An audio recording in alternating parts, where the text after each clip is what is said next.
The key characteristic of all these unhappy states of mind, all the disturbing states of mind, is that they're rooted in being misconceptions. And because they're so habitual and so instinctive from many lifetimes of practicing, we've got them down to perfection. It's really hard to see that an emotion like anger is rooted in being a misconception. That's really puzzling. And when we start to learn that, we are on track with understanding Buddha's view. We are on track with understanding Buddha's practice. This is such a crucial point, you know.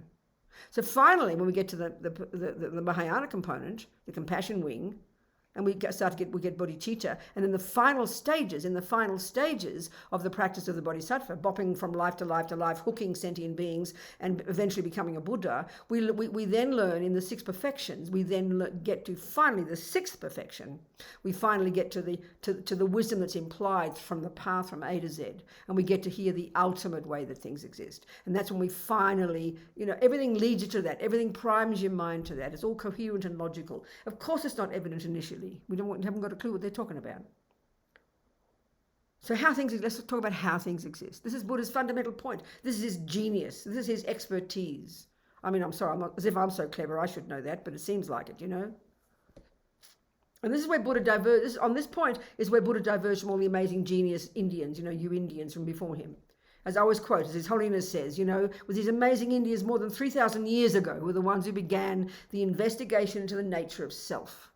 Buddha diverged. He went as far as he could go, removing the different levels of suffering, stopping the causes of the gross level of suffering, which is junior school, stopping the causes of the second level, giving up attachment. And then even to get as far as the formless realm and the form realm, where you're in this deeper, subtler state of absorption, the peak, you know, liberation as far as those views are concerned. He said, no, there's more to go. There's more to remove. There's more delusions to remove from the mind. We haven't gone far enough. And that's the major point at which Buddha diverged in his own direction in relation specifically to to the nature of self and the nature of the universe. In other words, the teachings on emptiness, so-called, you know. So let's look at all that. Everything leads to this. But we modern people are so intelligent. His Holiness always says that that's a good way to start for modern people, because we're so brilliantly educated. We have such brilliant, technologically brilliant minds, you know, so clever. We're all so clever. But nothing wrong. We can use our cleverness.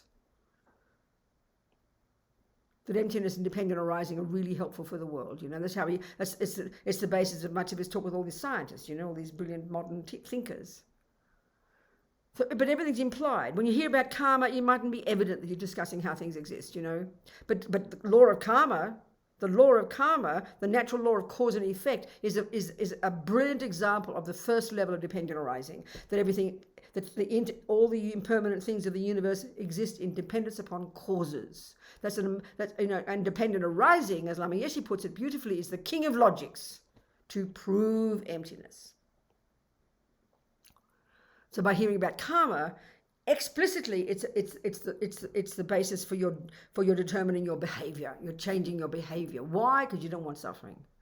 Implicitly, right there, emptiness. Second level, when you start to now get to your mind, like I said, you get to the middle scope, high school, and now having controlled your body and speech to some degree, you're having harnessed your berserk servants of your mind, as Lama Zopa calls the slaves of your delusions, your body and your speech. They're the ones that do the harm. I mean, if the world had good behavior, it sounds so boring, behave nicely. It sounds like your grandmother, you know. It's profound. If we could behave nicely with our body and speech, because that's what impacts upon others. If the world behaved properly, we might have crazy minds, but we wouldn't harm each other. The world would be blissful. I mean, it's just incredible. Good behavior is a powerful practice, and that's entry-level junior school grade 1 practice for the Buddha. As Lama Zopa says, the very first level of practice, right this second, stop harming sentient beings. Not because Buddha says so, which is the Christian teaching, that's what makes it a sin, because God said not to. Buddha says not to, but he's not the boss, he's just giving us good advice. Why does he exhort us not to kill, steal, lie? Because he says, honey, it's going to produce future suffering for you, because everything you think and do and say produces the person you become. That's the explicit teaching at the first level. Then the next level, you're now controlling your body and speech to some degree. You get to your mind, and you start unpacking and unraveling the chaos in here. This is where you become a Buddhist. The world shares ethics. A good communist has got good ethics. Nothing special. But this is Buddha's unique approach, his view about the mind. So most Buddhists don't study the mind. You know, we don't. We just think, oh yeah, do a bit of mindfulness, I'm a Buddhist. That's ridiculous. That's like thinking because you're bouncing a ball, you're a tennis player. That's ridiculous. You've got to know the mind. And it's a specific model of the mind, again, based on these genius Indians before him. Unpacking, they mapped the mind. They mapped the mind, you know, not the brain. Remember His Holiness, I heard recently, a few years ago, he gave $750,000 or something to some bunch of scientists to get them to map the mind. I think how kind of him. He's mapped the mind himself. He's cool. He's done it. But how kind he is, because he's communicating with modern people who think the mind is the brain. I know I sound so arrogant when I say that. I'm not trying to insult neuroscientists. How kind he is, you know. But it's been mapped for 3,000 years. But not the brain, the actual cognitive process itself. This is the genius of this Indian system. And it's only now becoming evident to the world, you know. Just recently, wasn't there? His Holiness was Wisdom Publications in Boston has put out the second volume of this series that Geshe Thupten Jinpa, His Holiness is one of his main translators, who lives in Canada now, is married. He was a monk, of course. He's a Geshe. It's a second kind of gradually translating all these classic Indian literature. It's, you know, in other words, the modern thinkers who thought, they were the ones who thought we invented, you know, looking into the nature of self. We probably thought it was Mr. Freud 100 years ago, or we probably think it's the modern thinkers right now who are the ones who are so clever. I mean, no, now we're seeing these incredible thinkers that we've never thought about in modern Christian society, Jewish and Christian, European society, you know, never thought about. So it's only now becoming evident, which is incredible. So then when you get to high school, the middle scope, you now start to understand your mind. And this is crucial, and this is again the point to remember. It's so amazing, it's so simple, it's so marvelous. When you hear the word Buddha, I repeat this all the time, but it helps us. The etymology of that word is delicious. Bud implies the utter eradication from your mind of all delusions, all neuroses. And Da implies the development to perfection of all the goodness and the wisdom and the clarity and the positive qualities. This implies the methodology. So being a Buddhist is, if you can get rid of delusions, why? Because they cause you suffering. And if you can develop your goodness to perfection, then obviously it's evident, it's logical. What that you deduce is that you better learn to know how to distinguish. That's what you start to do in the middle scope. When you learn concentration, you learn Buddhist model of the mind, and then your job from there here to Buddhahood is that job. Distinguishing between, in this chaos in here, between the neuroses and the virtues, the neuroses and the wisdom. That's the job of being a Buddhist. That's it. That's the job of being a Buddhist. All the other stuff is the stuff that helps you do it, you know. We get so confused. When I first heard the teachings, like I said, I had no clue what they're talking about. I couldn't see there's a system there. I couldn't understand what the method was. I couldn't understand what you're trying to get, you know. It was just so complicated. But the actual job of being a Buddhist is working on your mind, distinguishing between delusions and virtues, so that you can then develop the wisdom to see the way the universe exists, the way you exist. And when you do that, what happens? You cut the nonsense. And when you cut the nonsense, you've achieved liberation, which is the point, you know. Then you add the bodhicitta, you add the compassion wing to the mix, you develop bodhicitta, and you become this Buddha, you know. So then they get to the next stage, the bodhisattva path, and the main emphasis now continuing to work on your mind. That never stops. But the emphasis in the compassion wing is in breaking down the barriers between self and other. The reason you work on your mind in the initial stages is to stop you from suffering. You're playing safe. You're being cautious. You're protecting yourself from harming others. That's what underpins all the practice in the junior school and high school level. For your sake. Now, having disciplined our body, speech and mind to whatever degree, we now continue to remove the delusions, but it's in reference, as I said, to breaking down the barriers that ego has created. Ego grasping and the delusions have created these artificial barriers between self and other, so we can then begin to developing incredible love, compassion, great compassion, bodhicitta. And then the final stage is after bodhicitta, we then do the 6 perfections, bopping through life after life after life, hooking sentient beings, you know, hooking sentient beings and perfecting your mind so finally you can be a Buddha so you can benefit others. And the first 4 perfections are, if you like, a perfection of the compassion wing, working in relation to others, generosity, morality, patience, and perseverance. We'll talk about this at some point. And the last 2, you're perfecting the wisdom wing. Concentration, shamatha, the first one, 5th one. 6th one, wisdom. So it's all structured. The entire path is, like any decent path of any body of knowledge, it's all organized nicely. So, okay, like I said, what's implied through the entire teachings is the way we see things. Because the mind is central. For the Buddha, the mind is the main player. The mind is central. The mind is the creator of all universes. The mind is the creator of all happiness. The mind is the creator of all suffering. We don't need a person out there running the show. It's like a conspiracy theory. I know that sounds rude if you have faith in God, so please forgive me. We always believe there's somebody behind it all. Either all the naughty things, the devil's behind it all, or there's a holy being behind it all. Don't need anybody to behind it all. There's nobody to pulling the strings. We don't need that. It's a bit of a shocking concept. We don't need a little self in here to run the show, and we don't need a big boss out there running the show who punishes and rewards. That's a dualistic view. No need for this, Buddha says. We do fine creating our own mess, and luckily we can be fine creating our own happiness. We are the boss. Can't stress that enough. So, how do things exist? And why should we care? Because, very simply, Buddha's point, as I said, the degree to which we suffer, and therefore harm others, is the degree to which we are not in sync with how things exist. I mean, it's a curious idea. It's a curious idea. But this is what the Buddha is saying. So if we take this model of the mind, the Buddha's model, that he divides all contents of our mind, the millions of thoughts, countless millions of thoughts. We have 1,000 thoughts a second. Modern psychology would say it. Buddha would agree. Into 3 categories. Those that are neurotic, deluded, I-based, fear-based, disturbing, delusional. Lama Yeshe in his wonderful book Mahamudra, came out last year from Wisdom. Because I happened to edit it, so I became familiar with it. But I remember in the preface, I mentioned that Lama, in his incredible wish to communicate with us, when he first met Western, it was mostly Western people at the time, back in the hippies, back in the late 60s, early 70s. Somehow, he just was like, for me, it was like Lama was born a hippie. He just knew how to talk to modern people. He just knew. It was astonishing the way he could cut to the chase using the simplest language, using incredibly psychological language, the way we just talked like we talked. I couldn't get over it. And editing him, you can see the effort he would go to find words and to explain the meaning of things. He just didn't use typical language, It was incredible. So the classic word from the Sanskrit, klesha, for the neurotic states of mind. Affliction in English. Well, it happens to be in English, it's a pretty arcane word. Who talks about having an affliction? I mean, it's very old-fashioned, But that's the right word. But Lama would never even use the word affliction. He just somehow knew it was a dumb word. I identified 21 different terms, half of which Lama had made up, in his effort to get us to understand what it means, an affliction. To simply say the word affliction, you can say it 1,000 years. But you've got to put meat on the bones,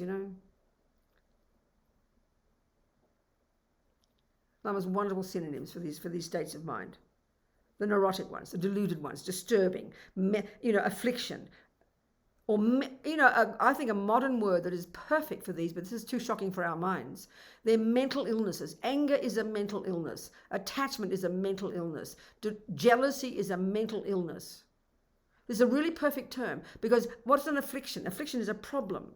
And what kind of problem? Mental or physical? Well, in this case, it's physical. It's mental. Buddha's referring to mental afflictions, for goodness sake. He's not talking about headaches. So what's another term for a mental affliction? A mental illness. Look at the words, mental, mind, illness. This is an exact term, but it's too shocking because we have such a concrete concept in modern psychology and neuroscience and medicine for the term mental illness. And as far as we're concerned, it's like if you've got anger that's so severe that you're paranoid all day, then you've got a mental illness. Regular anger, that's just normal. If you've got attachment to the point where you want to jump on 14 boys a day or ingest heroin all day, you've got a problem. If you're an alcoholic, you've got a problem. But we think ordinary attachment and ordinary anger and ordinary jealousy are just normal. We factor them into being a normal part of a normal person. So Buddha's just got more radical view, that's all, of what's possible. When his suggestion, that his assertion that we can rid the mind utterly of all these neuroses is so shocking initially, we can't even imagine a person who wouldn't have anger, who wouldn't have jealousy, who wouldn't have anxiety. We just consider it normal. So we factor it in, we give them equal status, don't we, along with goodness. Hoping we've got a bit less of the bad and a bit more of the good, but we cross our fingers. There's no real methodology in our culture to get, to fundamentally get rid of, even lessen radically and coherently the nonsense in our mind. That's Buddha's expertise. So keep it down to earth, please. Look at, this Buddha looking all holy. Here's me with my 14th century robes and a bald head. We have all these packaging of religion and packaging of Buddhism. We forget the point. Strip it all away, and you've got this incredible, coherent psychology. That's Buddha's expertise, sorting out this mind of ours.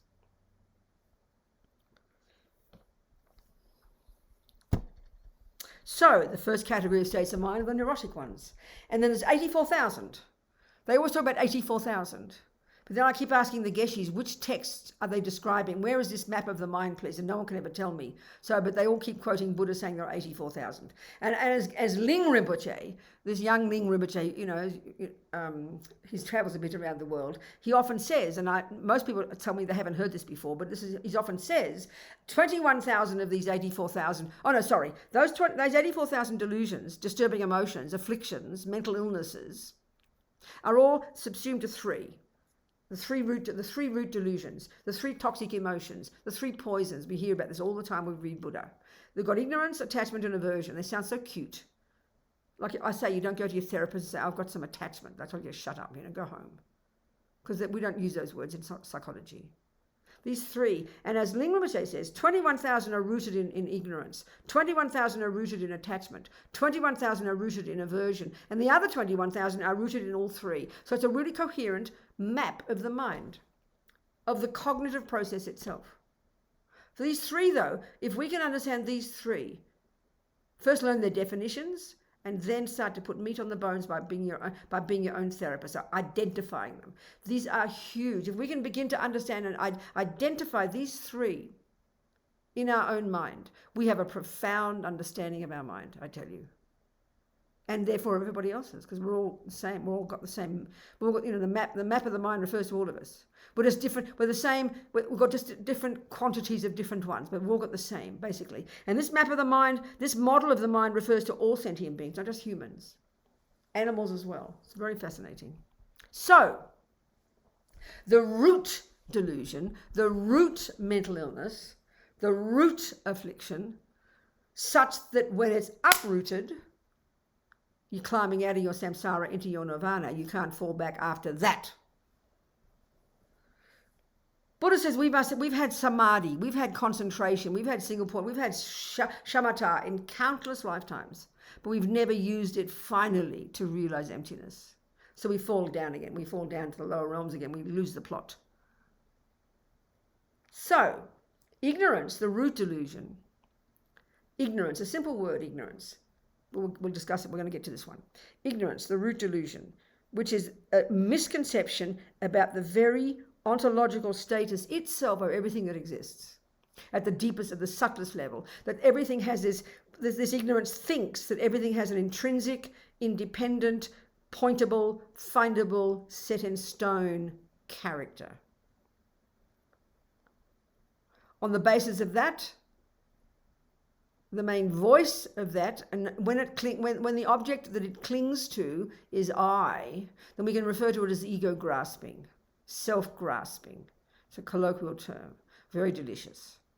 On the basis of this ego grasping, this clinging to a sense of a self in here, this definite, real, pointable, findable me in here running the show, that's utterly implied, utterly believed in, so subtle, so primordially that when we hear there isn't one, we kind of think, what?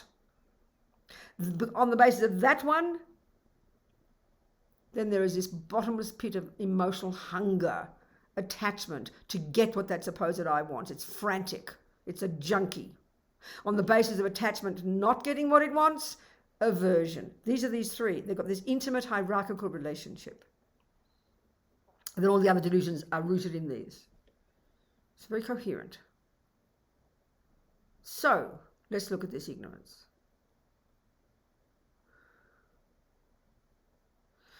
Ignorance is a simple word, isn't it? Not knowing something.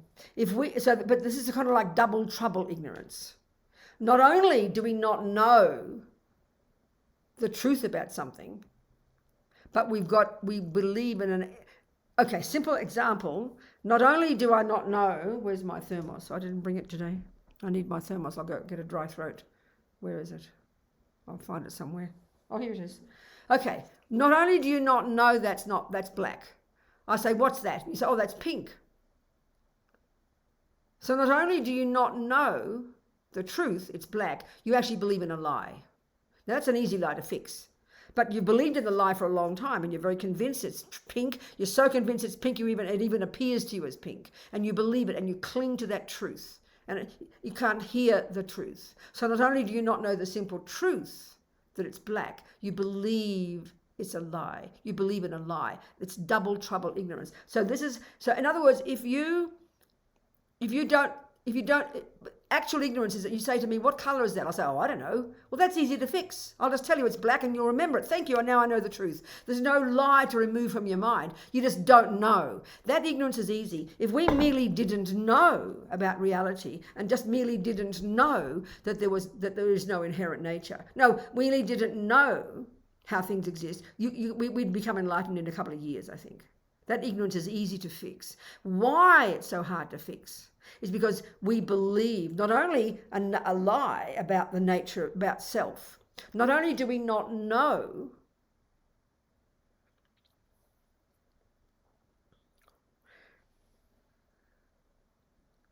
how we exist, not only do we not know there is no intrinsic I, we believe there is. So it's a direct opposite of the truth. And we believed in that lie for eons, Buddha says. It's what kept us rooted in samsara, rooted in suffering for eons. It's a very old habit, in other words.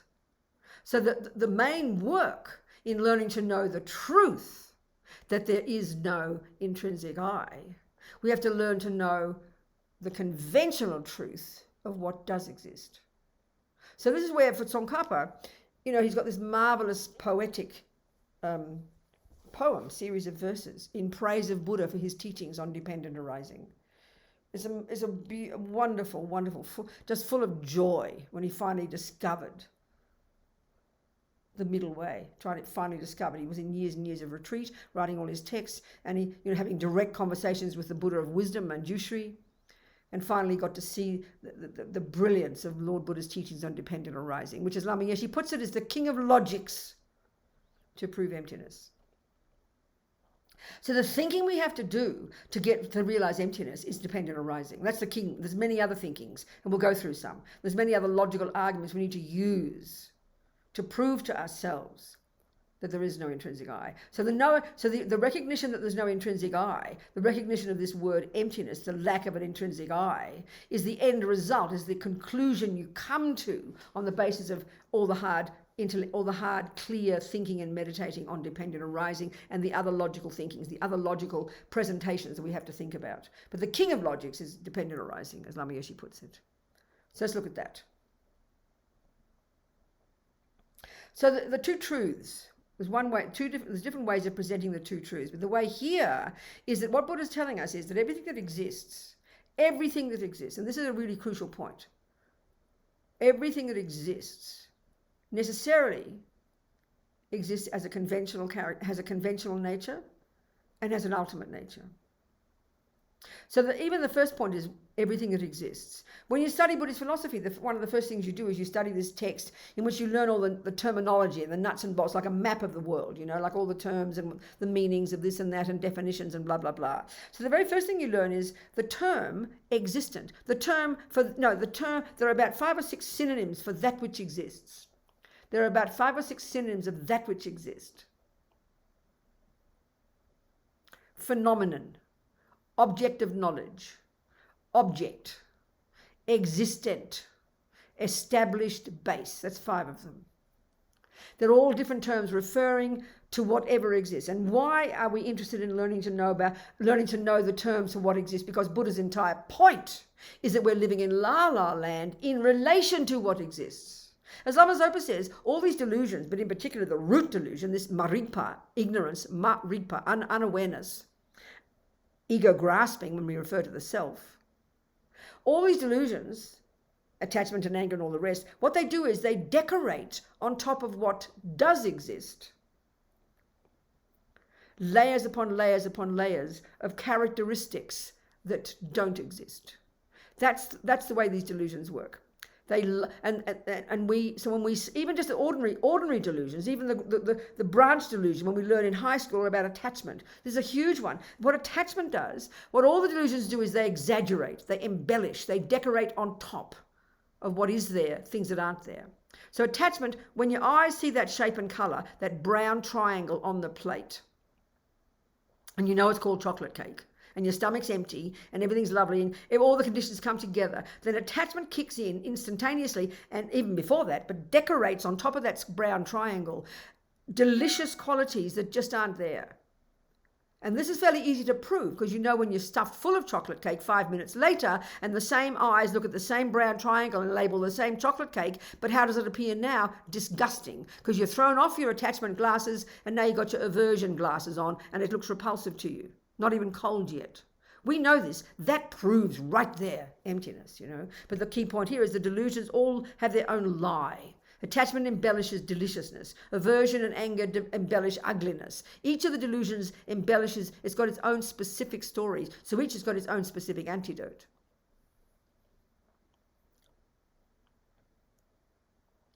So, but ego grasping is the root delusion. Ignorance is the root delusion that informs the other delusion. So the attachment exaggerates deliciousness of the chocolate cake. Ego grasping, which is underpinning it, exaggerates the very actual status of delicious chocolate cake as existing out there intrinsically in itself without depending on anything, particularly without depending on the mind calling it that.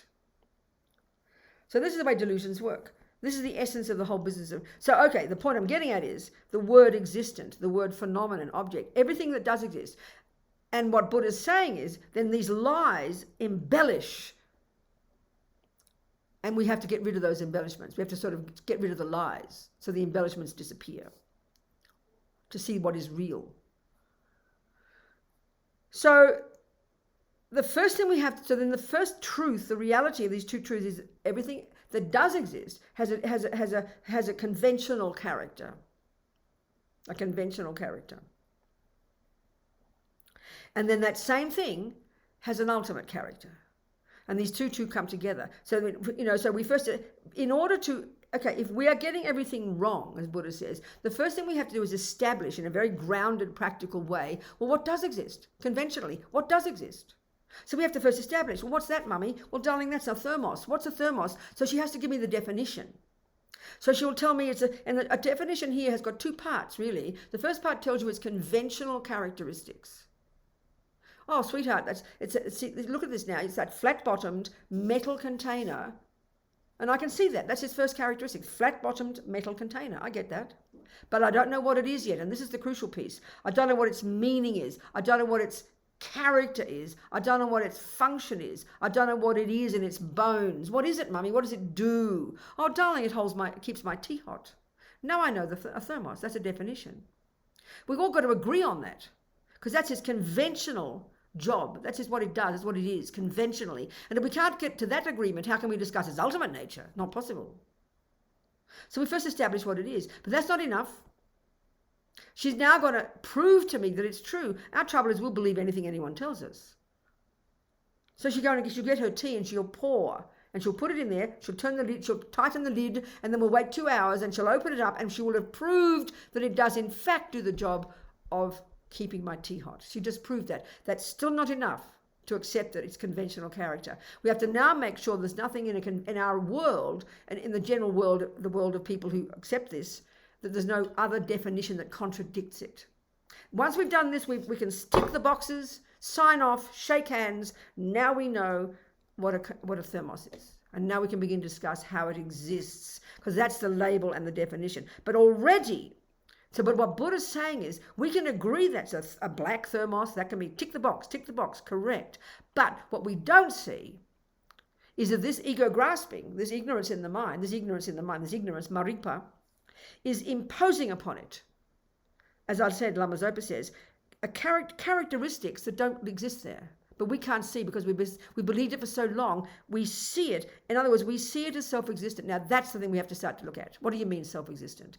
This ignorance imposes upon this black thermos, this thing that keeps my tea hot, a characteristic of being intrinsic, existing independently, existing in and of itself right there, having nothing to do with any different dependent characteristics. It's existing in and of itself, existing from its own side, existing in its own self as that, independent of anything.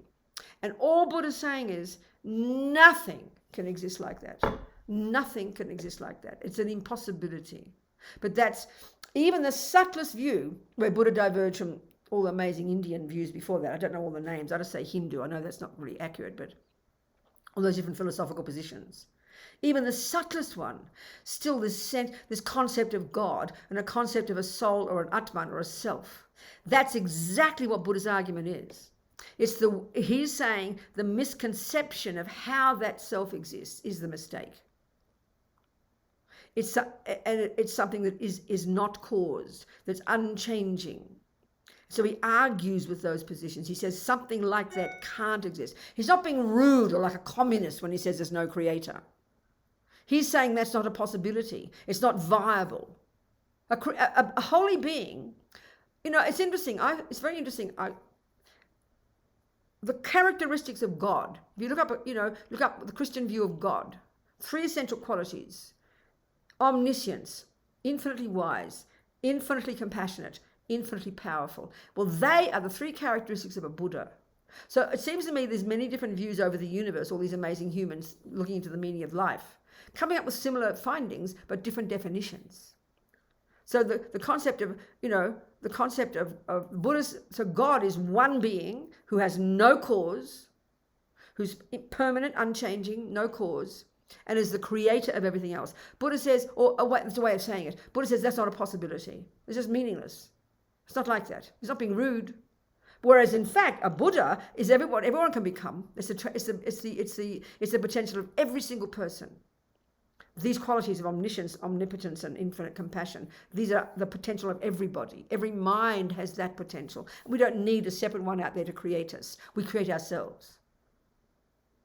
That's where he differs hugely. So then the thing is, when you're a Buddha, even the lowest level bodhisattva, there are 10 stages of Buddhahood, 10 stages of bodhisattva practice to get to become a Buddha. Already with the realization of emptiness and your amazing realizations, the lowest level bodhisattva can already manifest their own mind in 100 different bodies simultaneously. So you could argue that a Buddha, a bodhisattva even, can create another person. They can, but that's their mind. So, there's this lovely story about the Dalai Lama. Years and years and years ago, I heard this story. Rinpoche told it. At the time of when the Tibetans first came to India, and they were desperately negotiating with the Indian government over the Indian government's incredibly kind offering of hundreds and thousands of forests down in the south of India, which is now little Tibet, where all the monasteries are, So there was this difficult negotiations going on, very early 60s. So His Holiness is up in Dharamsala, and he sends down his Tibetan minister to negotiate with the fellow in the government in Delhi. But, he couldn't get a meeting, the bureaucracy being what it was, and he got all frustrated and went back to Dharamsala. And then His Holiness says, don't worry, it'll be okay. Go back down to Delhi straight away. So he went back down on the train, going down to Patankot and getting the train, and 12 hours on the train down to Delhi, go to the government office. And and that day, the government officer's little boy was in the office with his daddy. So the Tibetan's having a chat with the little boy. And the little boy says he wants a dog. And the Tibetan was happy. He's happy to grease the wheels, make things happen. Oh, I'll get you a dog. So he went outside, and there was this sadhu with a dog. Can I buy your dog? So he bought the dog, gave it to the little boy. Little boy's happy. He runs to his daddy. Daddy's happy. Everything works. The meeting works, and, the conclusion comes. So as Lama Zopa said, the dog and the sadhu were manifestations of the Dalai Lama's mind. This sounds like science fiction, right? But this is when you learn all the teachings and you understand the logic of this, how it's possible. This is lowest level bodhisattva can do this. So the Buddha, we think of the Dalai Lama sitting up there looking like a nice monk, you know. But if he's a Buddha, he's at this millisecond. Every millisecond he's manifesting in countless bodies throughout countless universes for the sake of countless sentient beings. That's what they can do. It's their job, you know. So he facilitated the meeting by manifesting as a sadhu, by manifesting as a dog. Now my point is this. You could argue that he created a sadhu, he created a dog. And the Christian teaching, I don't know about the Hindus, the Christian teaching is God made us and then we got naughty and we separated ourselves from God. We became naughty. Well, the Buddha would say, this is an impossibility. That would have looked like a dog. He would have peed like a dog. He would have acted like a dog. He might have even been a mean dog. But it's not a dog. Dalai Lama's mind of the Buddha is pretending to be a dog. He's pretending to be a sadhu. Dalai Lama's pretending to be a human being right now. Because Buddhas don't need bodies, dear. So they can create millions of beings, but they are manifestations of their own mind. So it's not possible, Buddha would argue, for example, that there can be a superior being who can create us and then we become naughty.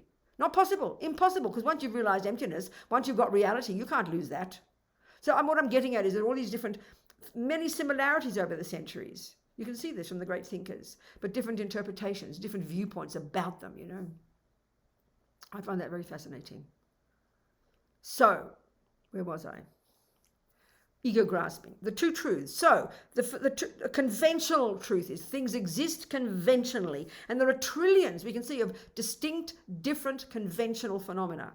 A lamp, a computer, a mug, a thermos, a person, trillions of them. And then you've got the ultimate nature of those phenomena. So the shorthand for conventional is dependent arising. The shorthand for ultimate is the word emptiness.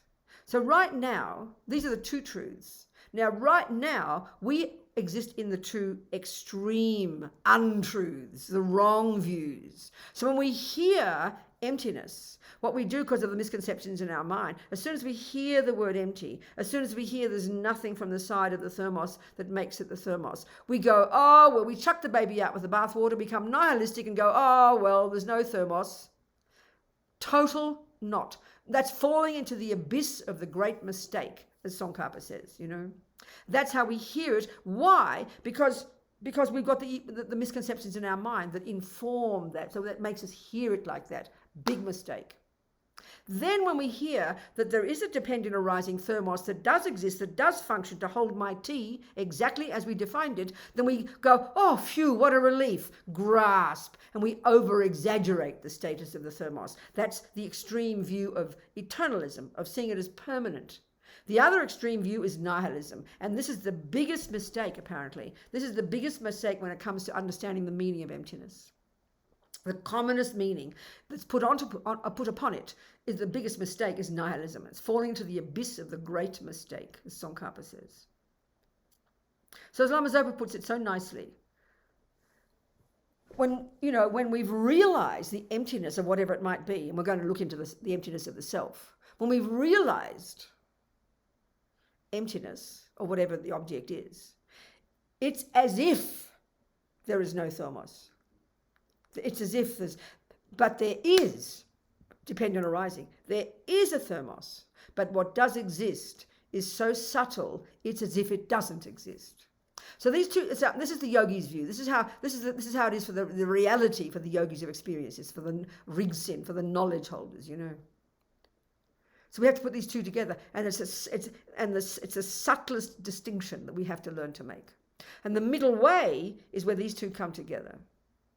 The middle way, we make up many ideas about what the middle way is. The final, actual middle way is when the Buddha, finally, when you're Buddha, then you realize simultaneously the ultimate character of the thing and the conventional character of the thing. They appear simultaneously.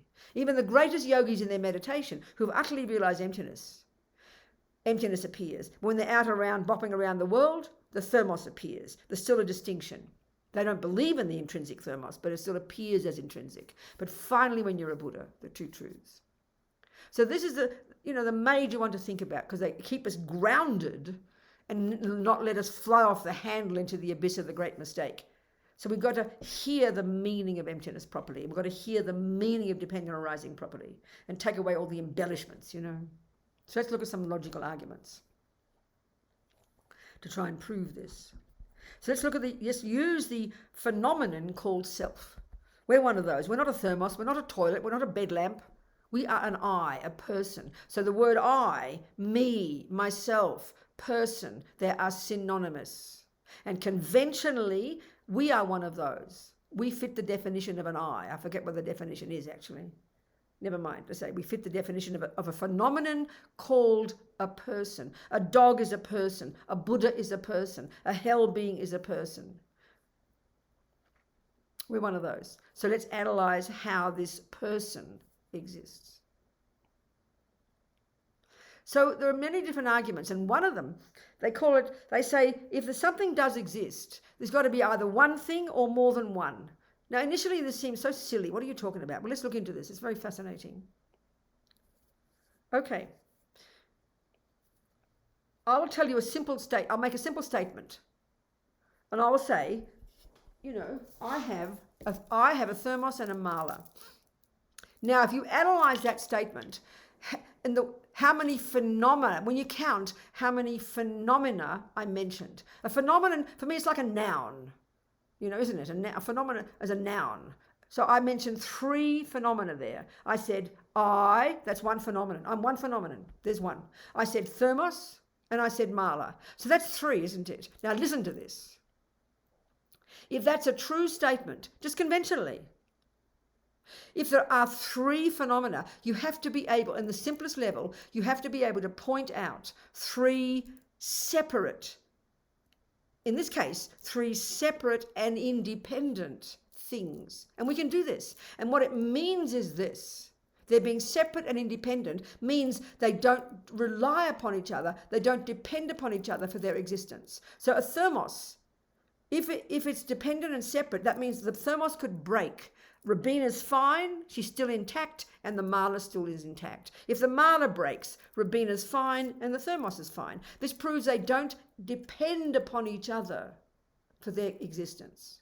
They don't depend upon each other for their existence. So there are 3 phenomena. If you say there are 3, you have to point out 3. You can't have it, you can't have it any other way. Now I'll make another statement, and this gets a bit more nuanced. I have a nose and a foot. Well, a nose and an ear, okay? Now, without analysis, that's a true statement. You look at that. You check that. There's a nose and there's an ear. And we know this is known as Robina. But we don't analyze, but we have to analyze because this is where the mistake is. When we say, I have a nose and an ear, that's 3 phenomena, right? 3. Eye, nose, ear. 3. So we've got to point out 3. We've got to point out 3 separate phenomena. We'll try and do that. And you'll find that you can't. We can separate the ear and the nose, no problem. And that's easy because if the ear falls off and the ear's broken or I'm deaf, the nose still works fine, breathing in air and blowing its snot. If the nose is broken, the ear works fine. They don't depend upon each other. They do not for their function, their existence. But where's the third phenomenon? Where's the eye? Where's the eye, in other words, that doesn't depend upon a nose? Where's the eye that's separate from? And this is where it's a bit more nuanced. We'll get there. Where's the eye that you can point out that doesn't depend upon a nose, that doesn't depend upon an ear? You will not find one. And this is the gross analysis. The 3 different levels of dependent arising, and each of those that Buddha took are arguments with the prevailing views at the time. The first one, the evident one, is that that an I is the result of causes. It's dependent upon causes. The second, more subtle one, which is what we're describing now, is that things exist in dependence upon their bits and pieces, their parts. So we know that I is made up of parts. You have to construct Robina. I always think about, you go to IKEA. You guys have got IKEA now, I'm quite sure. You go to IKEA and you're going to buy one Robina. You're going to get a box. We know you won't get a Robina intact. You're going to get a box of bits. We know that, but it's a good example. You get a box of bits. Well, there'll be hundreds of bits, won't there, to construct a person? Hundreds, thousands. And then first you've got the body, all the parts of the body. Then you've got all the parts of the mind. You've got the love and the hate and the jealousy and the anger and the compassion, millions of bits of the mind. And in that box, when you get your bit from an IKEA, there won't be just 7 hands and you choose the hands. There'll be exactly 2 hands, exactly 1 nose, exactly 2 ears, blah, blah, blah, all the bits. Hear the point. Now, we are convinced that once we start constructing the Robina, we're convinced we've got to find that special piece in there that's called intrinsic Robina, that's called I, that's called self. The Christians call it a soul. The Greeks call it an essence. We're convinced there's a piece and we're looking for that piece. Where's the piece that's called I? In other words, there can't be this whole package won't work until we find that special piece that's called I. Buddha says you won't need a piece like that, babies. You don't need a separate I. You don't need a separate I. The bits do fine working together. I mean, this sounds hilarious, but that's exactly what Buddha's saying. We've embellished, we've made up an extra piece. We've added a piece on top that isn't necessary. And we believe in that piece. We believe in here somewhere there's this real special, particular little I somewhere that is the central word in all of our language, and that word refers to something real in there, and it gets when it's attacked or offended, we get the jealousy and the anger and the attachment and the hurt and the dramas, all on the basis of believing in a piece of thing in there that doesn't exist there. It's like hilarious. This is the grosser level of dependent arising. So we've got to do this analysis to look for this. This sounds ridiculous. If you believe something is somewhere, you've got to prove it's there. You've got to find it. So so this is why when you look in the sutra teachings, you see this kind of the 4-point analysis, they call it. Buddha's telling us there's no intrinsic I, but it's not enough to hear it because we believe there is. We believe it. So he tells you you've got to prove it to yourself. So the 4-point analysis, the first one, and Lama Yeshe talks about this in the Mahamudra book, the first one is the crucial piece. You've got to establish as well as you can in your mind from much inner looking, both in your daily life and in meditation, you've got to establish exactly what you think the I is. It seems a bit weird. If Buddha's telling us there isn't one there, you think, how can I establish what it is? But you've got to establish the way you believe it exists, and then you have to do the searching. And there's 2 options. There are only 2 options. One is, it's either something that's separate from the other parts, which we've just looked at briefly, we're just touching on it, or we think the I is oneness with all the parts. And we go between these all the time. We say, well, this is all of me is I. This is just I. Or we think there is an I in there that runs the show. These are the 2 options. And we have to prove in much analysis, and this has got years in meditation and subtle analysis and much hard work beforehand, that you can neither find an I separate from the other bits, nor can you find, and you will prove that there can't be an I that is oneness with. You use all these different logical arguments to prove this. That's what gets the realization. So as Lama Yeshe put it in Mahamudra, the first point is the main one. I'll just use a simple example. I'll finish Lama's point. Lama said, once you're crystal clear exactly what that I is, that second you will realize it's emptiness. So that's like, just think of something ordinary, like, you ask me, you say, go and please, can you go and, there's all the things on that, there's a whole bunch of electronic things on that, on the table in the dining room, Robina, and I left my iPad. Can you please get it for me? And there's like 100 things there. Now, let's say I don't know what an iPad is and I'm embarrassed to ask.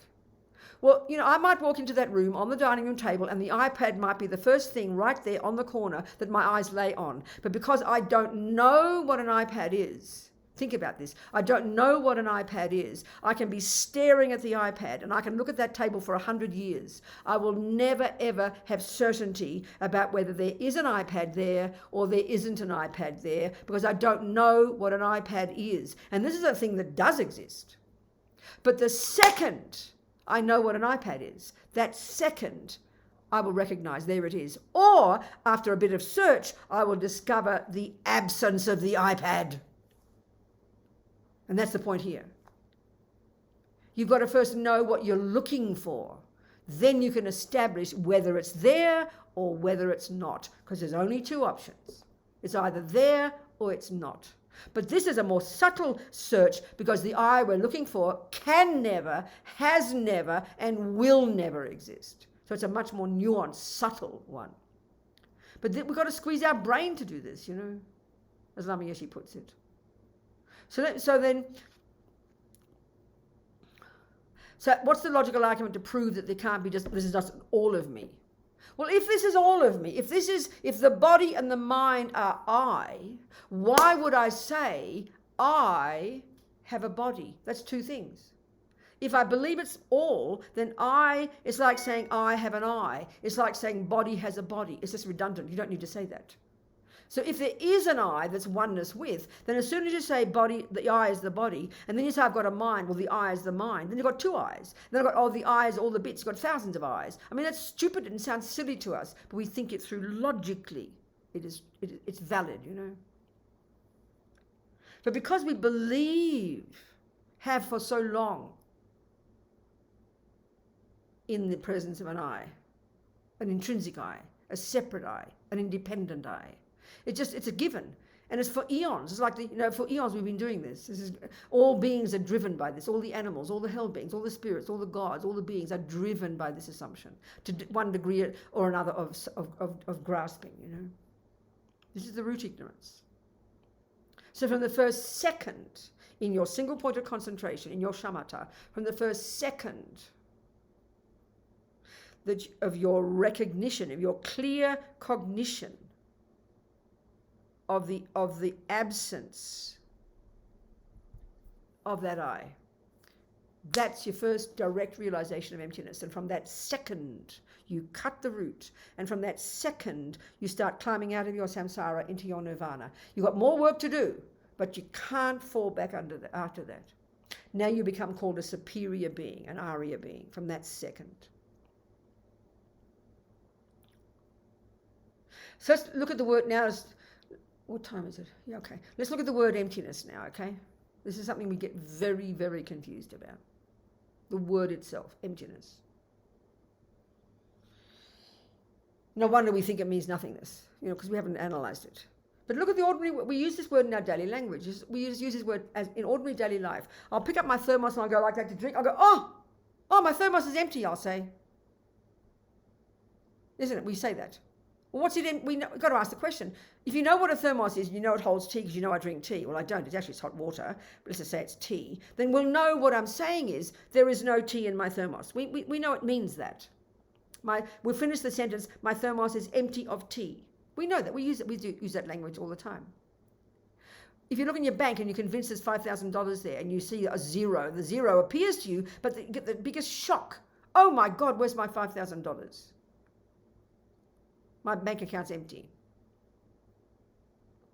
It's an ordinary language, we get this. So what do we mean by it? So, okay, this is the point. The mind, the way the mind cognizes, it cognizes phenomena. It cognizes like objects. It cognizes nouns. It cognizes actions, events, things. That's the way mind cognizes. So when I say, my thermos is empty, what is the name of the phenomenon that my mind is cognizing? It's called the emptiness of tea. Turn it into a noun phrase. It's called the emptiness of tea. It's called the absence of tea. We can get that. We don't talk like that, but that's the way the mind cognizes. The mind cognized a phenomenon called the emptiness of tea. Emptiness. So that's a simple use of the word. Well, the emptiness that Buddha's talking about is clearly not the emptiness of tea or dollars.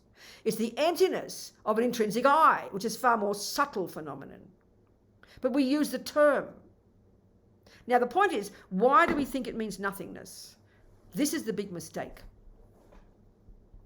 Why do we think it means nothingness? Well, let me explain.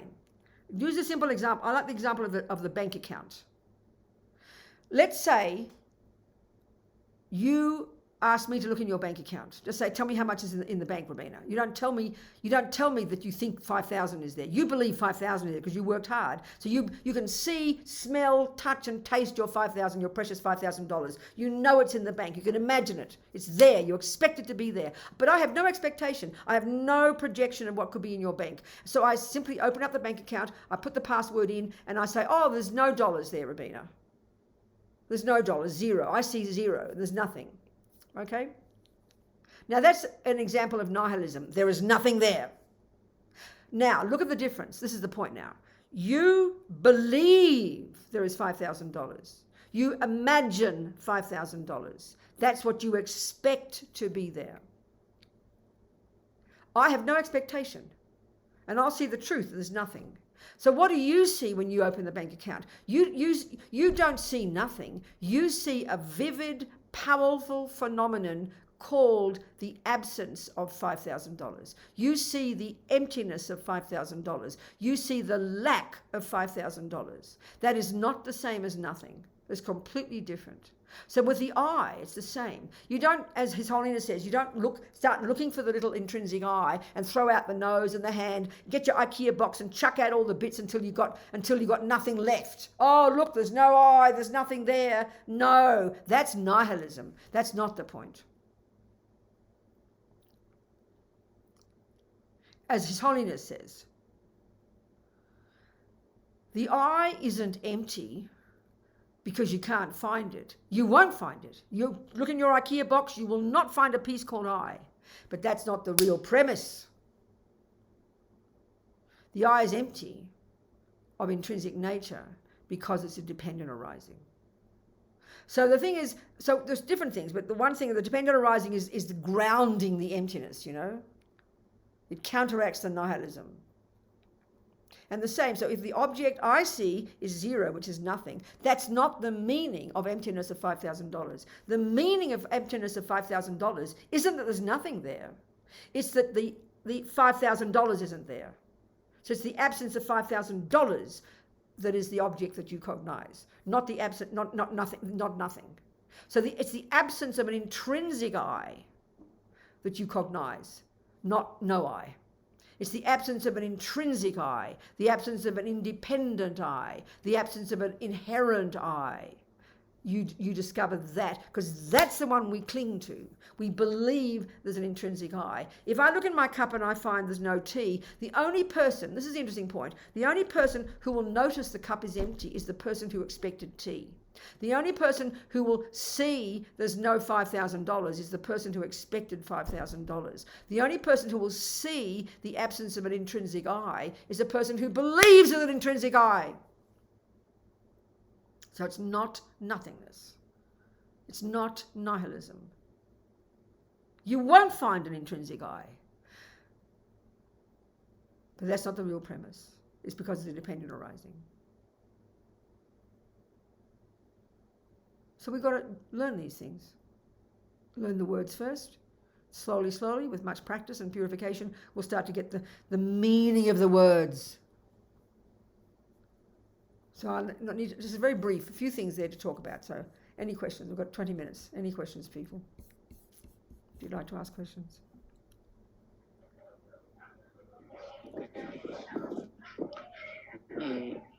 No? Nobody? I can keep talking. Good morning, Venerable. Who's there? Who's talking? Rajesh here. Yes, hello, Rajesh. Talk to me. Yeah, good morning, Venerable. Good morning. Yes, for me it is evening, 8:10. Okay, Venerable, I was wanting to know, yes, last Thursday you told about karma. Yes. So in that I was wanting to ask, if some person is, goes to prison because of theft, murder, whatever it is. Yeah. So when his karma, then when we tell that it ripens and all those, so we are giving the prison sentence over here in this earth, you will tell. But will that make any difference to his karma in future lives? Like when we tell that it ripens. I don't quite understand. Please forgive me, Rajesh. I don't quite understand the question. Yeah, Say it again. Yeah. I thought that I won't be able to explain it.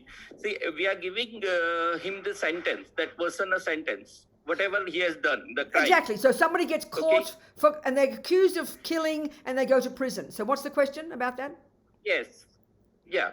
And the karma, with the karma which we tell that ripens if he murders, he gets in future life he will that karma. Okay, I listen to. Oh yeah, can I listen? This is a good point. Now I get. Okay, listen, Rajesh. Okay, so in this life, will it make any difference? I understand, Rajesh. Yeah. But I've got to explain something. Okay. The point is, in this life, thank you. In all of us, in this life, once we've got in our human body, there are 3 ways that our past karma plays out in this life. The first one, Rajesh, let's say that person, let's just say they're called, Fred. So Fred is born as a human. Now that's the result of virtue. He gets a human body. Then in that life, these 3 different ways his past actions will ripen. The first way will be in his tendencies. So he might be a good man, he might not lie, he might not steal, but he kills somebody. So he's got some karmic seed from the past to kill. Okay, he's got the intention to kill. The second, that he does the killing. That's the first way karma ripens, the intention to do something. Now the next way karma ripens, Rajesh, is called experiences similar to the cause. Now the fact is he gets caught and he gets sent to prison. Now the point is that's not the direct result of killing. The direct result of killing is to get killed or be born in the lower realms or to die young. So none of those are happening. But what's happening is this. The killing becomes the catalyst for a type of karma called experiences similar to the cause of losing his freedom. So the experience of losing your freedom, what do you think the action would be to cause that from a past life? He must have done similar in a past life to take away the freedom of others. So the direct result of being in prison is not killing, but it's a cooperative cause. But that's the actual result of imprisoning and taking away the freedom of others in the past, because we know that many people who kill don't get sent to prison. So the fact is, until he works on his mind and he regrets his killing and he purifies it, he will get that result in the future life of being born in the lower realms or continuing to kill or getting killed himself. So the prison is an extra thing, and that's not the direct result of killing. Can you see my point now? So next life, unless he purifies it, he will. But if he's in prison and he sees it as a good experience, he can learn from it and he can purify much negative karma from having suffering. That's up to him to see it that way. And that's what many of my friends in prison, who are Buddhists, they're using it like this. So they're purifying their karma by having that experience. But they're also regretting the killing and purifying it and vowing not to do again. So they clean up the karma, they finish it. Do you understand? Yes, very much. Thank you, Rajesh. And I want to thank you and Jenny for getting up in so much in the mid of the night. Yeah, so kind of her. No, she's moderating for us. I know, it's very kind of her. Very much thankful to Jenny and Root Institute. And that's right, very kind. I agree. Thank you. Okay, who else has got a question? Anybody? About emptiness? Any questions about emptiness? Any questions about what we've talked about already? Yes, Robina. Yes, Jamie. Ultimately, would it be true to say that there is one mind, one unified mind? That sounds a bit like a Hindu or something. That's okay, but not okay. Put it this way. It's not quite like that, but let's put it this way. When you become a Buddha and Susie becomes a Buddha and Rajesh becomes a Buddha, you could now that your mind. Okay, sorry. Start again. Right now, there are trillions of separate minds because we're all deluded and ridiculous, and because one of the key consequences of grasping at an intrinsic me is we all become separate. It's completely delusional, So when you've cleaned up your act and become Buddha, and Susie's become Buddha, and Rajesh has become Buddha, yes, you can argue there's only one unmanifest, all-knowing, all-seeing, all-compassionate mind. There's one, but there are billions of forms relative Buddhas. You're going to manifest like the Dalai Lama, you're going to manifest a dog here and a sadhu there and a peanut over here. So there'll be millions of manifestations of your mind and millions of manifestations of Susie's mind. So there'll be millions of conventional Buddhas. But there's essentially one. They call it the Dharmakaya. Yes, so in that sense. But we are separate now. We just don't merge and become oneness with this. You become Buddha, and so do I. And then we happen to be, our knowledge is the same. Our wisdom is the same. Our compassion is the same. So in that sense, there's one. Yes. That's the way to say it. Okay? Okay, thank you. Right. Yeah, it's clear. Thank you. Good, thanks. People, what else? Questions? Well, let me say some more. We'll do another little exercise, another little workshop, another little exercise to see how we don't need a separate I. We don't need a boss in here. It's a simple way to put it. So I have a question. Who? Arup here. Arup. Okay, go on. Go on, Arup. From Delhi. Yeah. Yes, good. So, yeah. So I was just thinking that when you taught us about this separating and identifying that intrinsic I, Yes. and also realizing that emptiness. So what are the ways of what are the path to experience that and achieve that, if that exists? Number one, what you were talking about, emptiness. And number two question related to that those who have practiced that, why can't we have their experience, and is there any common theory or common path, or it's different, or how we gain that so that we're able to understand that intrinsic self, Of course. and That's realize that. Yeah, that's the whole path. That's why the whole path is laid out, Arup. As I was saying before, just briefly, the whole path, this particular packaging of the path that Tibetans call the Lamrim, is structuring all the teachings. We can't just leap. I mean, as you can see, emptiness is taught at the end of the path in the Mahayana view. So that's a bit like postgraduate.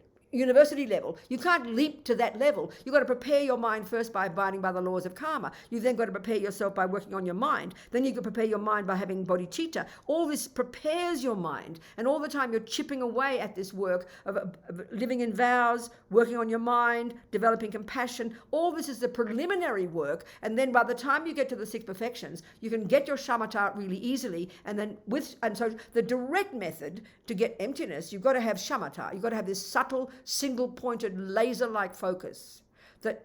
That's going to take a while just to get that. Even if you're prepared to do it now, you've got to have certain conditions. You've got to go off to the mountains, probably spend several years to get single-pointed concentration. So that's the tool you will use, a subtle level of your mind. You need that technically. But then you need the knowledge. You need all the thinking about dependent arising. You need to study all the teachings and all the Dharma, but a lot of purification. And then within that meditation, you can then do the analysis using dependent arising and the other arguments, and that will trigger the insight into emptiness. So it's a gradual, incremental process.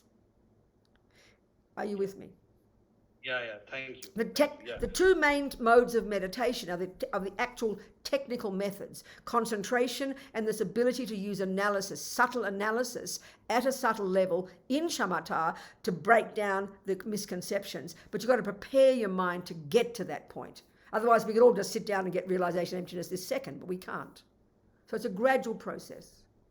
And the whole path is laid out, structured in this orderly, organized, coherent way that leads us to that. Are you with me, Arup? Yeah. Good. Thank you so much. Thank you so much. Let's use another little kind of analysis to prove we don't need a separate piece called an I to run the show. So if I just did a simple action like I'm holding a thermos in my right hand, and you had to start doing the analysis of you had to sort of break all that down into the component parts. You're going to find of just Robina, in other words, what are the pieces of Robina involved in doing the simple action of holding a thermos in her right hand? Think about this very logically. You've got to start, you realize that Robina is made up of two things, body and mind. The body, there are many, many parts involved here. If you want to try and, especially let's say I've had a stroke and I don't remember what to do, you're going to have to train me again. So I've got to learn to know the thumb, that does a job. Then this finger here does a job, and the ring finger does a job, and the wrist and the ligaments and the muscles, each of those particular pieces all work beautifully to do the simple action of holding a cup in my right hand. The thermos, isn't it? It's logical. And then you have to know the one in the elbow and the muscles up here and the shoulder. There'll be hundreds of different parts of Robina Robina's body first, that all play their role and all work together very nicely to do, each of them to do their job, to fulfill the function of Robina holding a thermos in her right hand. Now, not only the body, we've now got the mind. I mean, if there's a dead body, don't bother. You've got to have the mind. So what are the parts of the mind involved? Well, this first one, intention. That's there every second. Intention, I will, volition. Then there's attention. Then there's concentration. And then there's awareness. And then there's tactile consciousness. There's eye consciousness. There's ear consciousness. All these parts of my body and mind, hundreds of them, all working together to do the simple action of holding a thermos in my right hand. Now, this leaves us with the question, what role is there left over for what we think is this precious little I in there? What job will it do in the job of holding a thermos in my right hand that the parts aren't doing? What job will it have? So the answer will be, we all believe it, that it runs the show. I decides to intend. I decides to touch. I decides to do it. No! You don't need an I. All the bits do fine. That's why the Buddha's view about a creator. We don't need a boss up there running the show. Each individual part of the universe, which is called a sentient being, they're doing their own trip. We don't need a boss. It's an embellishment. It's an extra piece. And it's not valid. It's not necessary. But the reality is, Buddha says, it's not feasible. It's like an insane idea. You don't need an I. But doesn't mean there's no I. That's the point. So in this case, there is an I. In all the cases, there is an I, but not separate. There is an I, but not independent. So you can say there is an I, but you can't, it's not separate from the parts. Listen to this. It's not separate, but it is different. It's more nuanced. The one before of the thermos and the mala, they're both separate and independent. But the I and the parts are not separate. You cannot, listen, this is simple. Speak the truth. My thermos has a base. Look at this. There it is. My thermos has a base. Now, that's two nouns, isn't it? That's two nouns. So it seems like we can point out a thermos and we can point out a base. Well, excuse me, there's the base, but take the base away. It's no longer a base, it's now a round piece of metal. And what's this? It's a tube. Where's the thermos? There's no thermos. You can't separate. So the base is not the thermos, and the thermos is not the base. As Lama Zopa says, the basis is not the label. It can't be. But you can't separate them. So they're not separate, but they're independent. But they're not. You can't separate them, but they're not different. You can't separate them. You can't separate them, but they're different. You can't separate a base from a thermos, but a base is not a thermos. So these seem like sort of squeezing your brain unnecessarily, but this is the logic that we need to do. And why we've got to use logic? Because logic argues with ego's misconceptions. Ego is thick and stupid and believes in garbage. So we've got to use clear, laser-like logic to argue with ego's misconceptions. Even in the development of compassion, it's the same thing. Because compassion is this clear, profound state of mind that's not based on a separate sense of I. It's interdependence. So we've got to argue with all the delusions that posit the separate I, that makes us self-cherishing, that makes us self-centered. We've got to use clear logic to argue with ego's misconceptions from here to Buddhahood.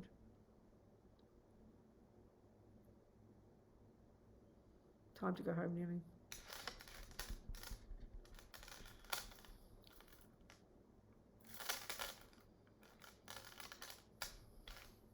So as His Holiness said one time when somebody asked him, how do I put emptiness into practice in daily life? And of course it was so simple. He said, just see things from another point of view. That's dependent arising. You see, when the mind is ignorant, when the mind is really set in stone, look at the world, fundamentalist people. Fundamentalism is the function of ego grasping. It's fixed, concrete, solid, set in stone, can't see past its own nose. It's fundamentalism.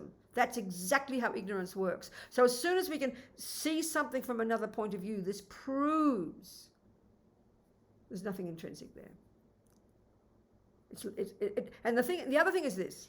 The other thing is this, to prove that emptiness doesn't mean there's nothing. As they say, Tsongkhapa says in his wonderful Hymns of Experience, Lam Rim text, the yogis in their meditation are completely oneness with the experience of absence of inherent existence. All they see is emptiness.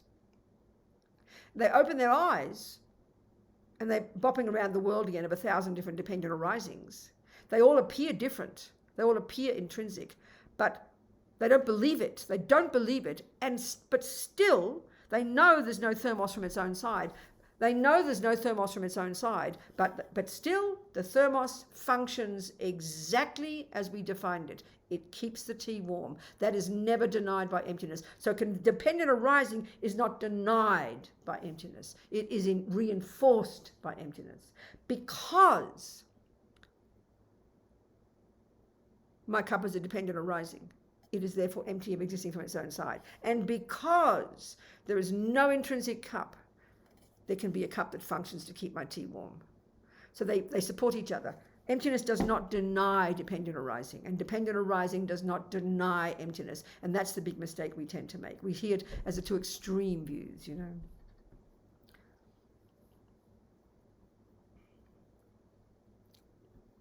So I have a question. Yes.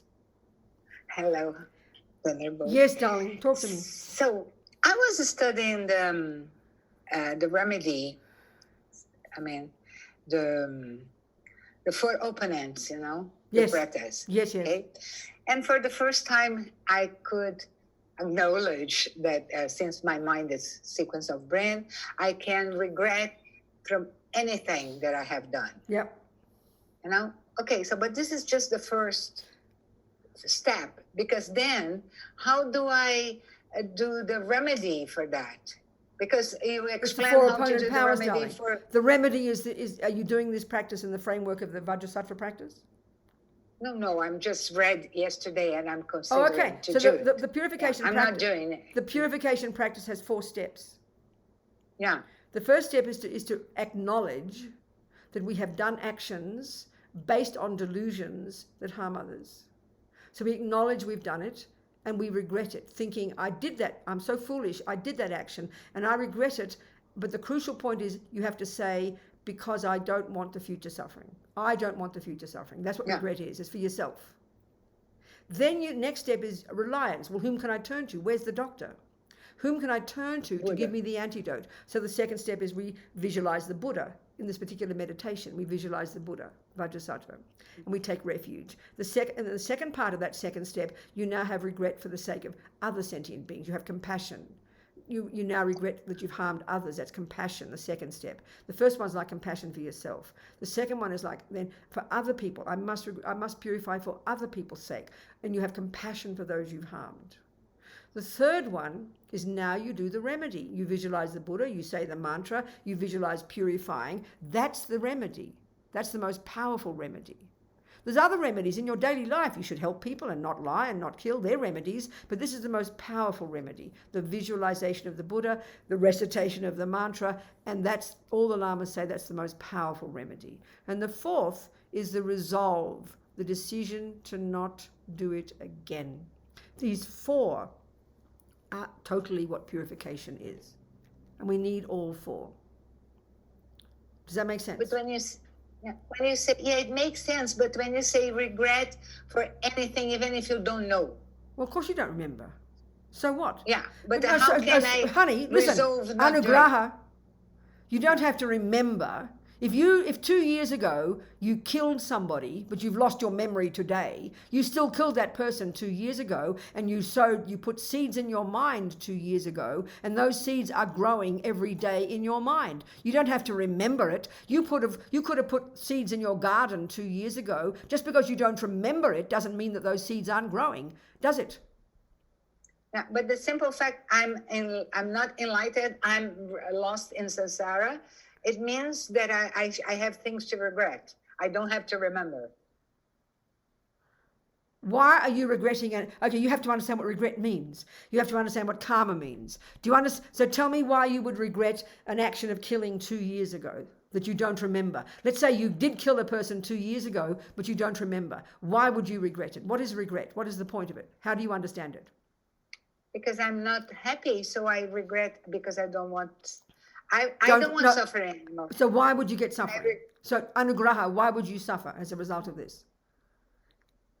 I don't know, because my mind is polluted. Anugraha, why? I don't- What is the teaching about karma? You killed a person 2 years ago and you've forgotten. Yeah. So that's what does it mean, karma? Why would you suffer from that?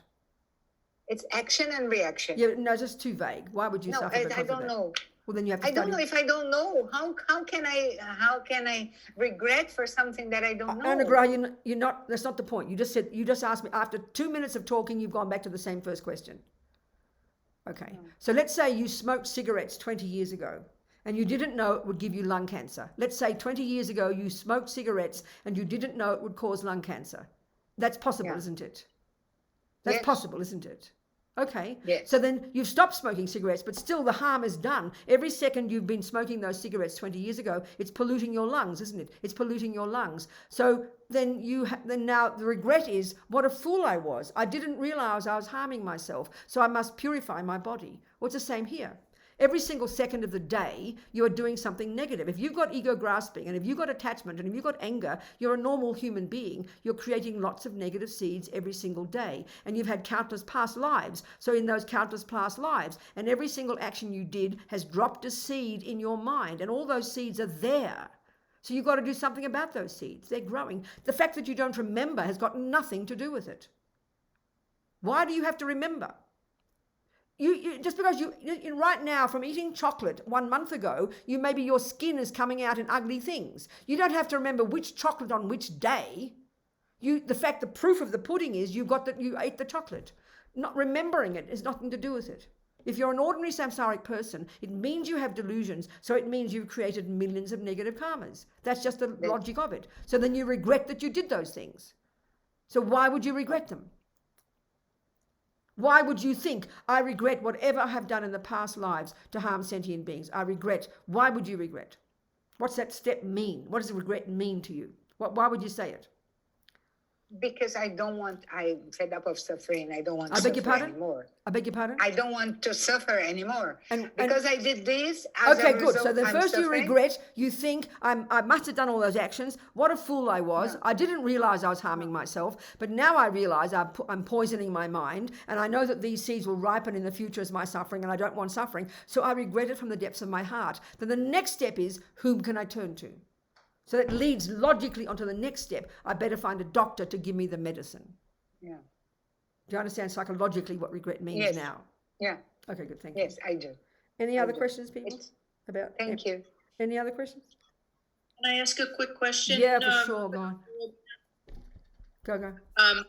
Since you're talking about purification, Yes. I think I heard you say earlier that purification can help us understand emptiness. I think I heard No. you say that. I didn't. No, I didn't. What I said was,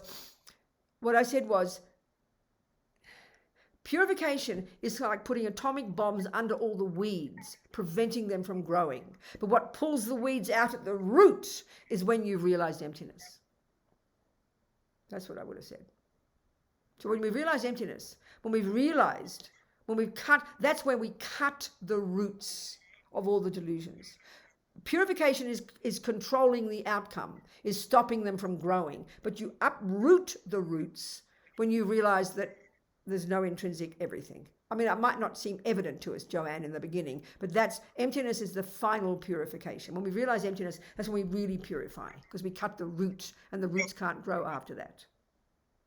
That's what I would have said. So the actual process of purification with the 4 steps will eventually lead us to be able to... Well, inevitably, it's all part of the process, isn't it? It's all by purifying your mind and by doing lots of practices and lots of virtue and learning to understand things all together that helps your mind then be able to realize emptiness. Of course it is. Yes, that's also the way to put it. Yes, absolutely. Because like I said, the whole path is structured that at the end of it, when we learn to start to understand emptiness, at the end, it's like if you go to university and you want to understand E equals MC squared. You don't go straight to that class in physics. You got to go to grade 1 where you learn that 1 + 1 is 2. Then you learn something more complicated. Then you learn algebra. You got to go step by step by step. It's not evident you're learning about E equals MC squared when you study 1 + 1 is 2, but it's preparing your mind to get there. Well, the same here. Emptiness is the end result, and all the other work prepares our mind and gets us to be able to easily realize the ultimate nature of reality. It's all organized in a nice, coherent way. Do you understand my point? Yes. Good, thank Joanne. you. Thank you, sweetheart. So 90 minutes is up. Any more urgent questions about emptiness? Nobody asked me about emptiness. You have to think about it. Any questions about emptiness or dependent arising before we go? Well, I have a question. Yeah, who's I? Which I? Which I is it? Called Mirta on Meyer's screen. Okay, good. Talk, sweetheart. Talk to me. In the context of emptiness of I, Yeah. around what does karma form? Karma is created by I, because there is a conventional I. There is an I. Saying there's no intrinsic I, like I said, doesn't deny dependent arising, and that's the part that's difficult. Because when we hear there is no I, what we're saying is there is no independent I, which implies there is an interdependent I. So that's the part that's difficult to hear. Because that's exactly the point. When we hear there's no I, we throw the baby out with the bathwater. So your question is valid. If there's no I, then how can we create karma? That's exactly right. But that's nihilistic. What your question is nihilism. There is an I. There is an I, but not from its own side. There is an I, but not independent. There is an I, but not intrinsic. There is an I, but not from its own side, not in and of itself. And that's the part that's tricky. As Lama Zopa says, when you realize the emptiness of your I, it's as if there's no I, but there is an I. But what does exist is so subtle, it's as if it doesn't exist. It's a cute way of putting it. So that's the difficulty. This is the point of putting these two seeming contradictions together. So there is no intrinsic cup. There is no cup here. There's no thermos here from its own side. There's nothing here that makes it a thermos. But there is a thermos that does hold my tea. These two do not contradict. We have to see how they don't contradict. That's the thinking we have to do. Is that helpful? Mm-hmm. Okay. Mm-hmm.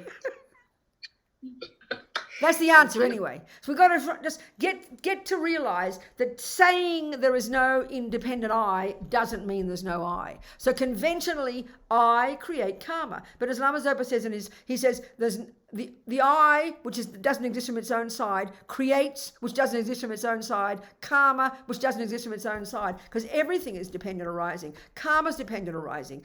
I is dependent arising. Creating is dependent arising. Everything is dependent arising. So we'll do our little dedication prayer today, the way Lama Zopa says it. But whatever you're saying, karma, that's dependent arising. I, that's dependent arising. Create, that's dependent arising. Everything is dependent arising. But the way we hear and feel about each of those words is there's intrinsic karma, there's intrinsic create, and intrinsic I. Of course, we can't see that mistake, but that's the thing we have to learn to begin to see. It becomes more nuanced for us. Everything's rooted for us at the moment in something's existing independently, whereas actually everything is interdependent. These are the words, honey. Slowly, slowly. Thank you. All right, darling. Thank you. So I think we can go home now, wherever we are, in England or India or New Zealand.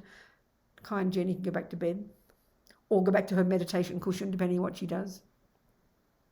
Thank you, people. And I'll do what I have to do now at 8:08 in the morning in Santa Fe. The sun is out. Okay, you people, thank you so much. Much love. Thank you, Kunpen, up in Dharamsala. You in Dharamsala, Kunpen, or where are you? Where are you? Germany. I'm in Germany. Oh, good, with Mummy. I'm taking care of my dad. Oh, how kind you are. This is good. No, it's he gets a little bit of dementia and darling, he's getting really? old. So you're going to be there for quite a while. No, India's still closed, Venerable Robina. It's still No okay. real flights yet, This is true. no visas yet, so we are all online. Okay, all right, darling. I'm happy for your daddy to have you, though. It's such a relief for him, I bet. Yes, Good. yes. All right. Wonderful, darling. Thank you, everybody. Hope to see you very soon. Yes, sweetheart. So may Thank you, compassion, Robina. may bodhicitta grow and grow, and may wisdom grow and grow. Jang chub sem chog rinpo che ma ke panam ke guchi ke panyam pa me pa yang gong ne gong du pa ba shok. And may, and so this I that doesn't exist from its own side, dedicate this virtue, which does not exist from its own side, for the sake of all sentient beings who do not exist from their own side. So I, which does not exist from its own side, can lead them all to enlightenment, which doesn't exist from its own side. So remembering that. Just keep remembering, squeeze our brains. And slowly the two separate truths, the two misconceptions will sort of turn around and start moving towards each other. I always think it's a bit like, what's that fellow's name? The famous one. With the little round glasses and the dagger on his forehead. What's his name? Harry Potter. I never read his books, but I heard that there's platform 9 3/4 at Paddington, isn't it? So you go from 9 and you're looking for 9 3/4, and all you do is get to 10. Well, the two truths, the two wrong views are 9 and 10, and you can't find the middle way. The middle way is this invisible place between the two. It's like that for us now, 9 3/4. So when we really begin to on the right track, when we hear dependent arising, it doesn't contradict emptiness, it moves us towards emptiness. And when we hear emptiness, we don't fall into the abyss of a great mistake, we move towards dependent arising. Then we're on the right track. Good night, good morning, and good day. Thank you, Arup in Delhi. Thank you very much in Bombay, everybody. Thank you, Susie. Goodbye, darling. See you next time. Thank you. Thank you.